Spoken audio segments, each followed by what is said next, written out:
চিকিৎসাধীন BNP chairperson Begum Khaleda জিয়ার শারীরিক অবস্থা অপরিবর্তিত। জরুরি সংবাদ সম্মেলনে দলের সিনিয়র যুগ্ম মহাসচিব রুহুল কবির রিজভী জানিয়েছেন, এই অবস্থায় বিএনপির পূর্ব ঘোষিত 1 থেকে 15 ডিসেম্বরের বিজয় মশাল রোড শো কর্মসূচি স্থগিত করা হয়েছে। এ সময় তারেক রহমান উপযুক্ত সময় দেশে ফিরবেন বলেও জানান রিজভী। রাশেদ রায়হানের রিপোর্ট। রাজধানীর নয়াপল্টনে বিএনপির কেন্দ্রীয় কার্যালয়ে জরুরি সংবাদ সম্মেলনে সাংবাদিকদের মুখোমুখি হন দলের সিনিয়র যুগ্ম মহাসচিব রুহুল কবির রিজভী। এ সময় তিনি জানান, বেগম খালেদা জিয়া হাসপাতালে চিকিৎসাধীন অবস্থায় থাকায় বিজয় দিবসের গৃহীত কর্মসূচি স্থগিত করার কথা।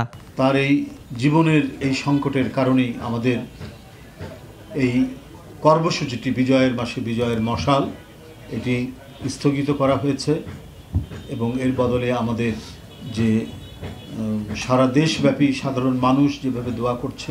খালেদা জিয়ার শারীরিক অবস্থা অপরিবর্তিত রয়েছে। বিদেশে চিকিৎসার বিষয়ে মেডিকেল বোর্ড এখনো কোনো সিদ্ধান্ত নেয়নি। তার শারীরিক অবস্থা অপরিবর্তিত রয়েছে এবং তার বিদেশ যাওয়ার ব্যাপারে তার মেডিকেল বোর্ড এখনো কোনো পরামর্শ দেননি। অবনতিশীল হয়নি, কিন্তু তাই বলে যে খুব একটা উন্নতি হয়েছে এরকমও আমরা খবর পাইনি। মায়ের অসুস্থতার বিষয়ে সার্বক্ষণিক খোঁজ রাখছেন তারেক রহমান। উপযুক্ত সময়ে ফিরবেন দেশে।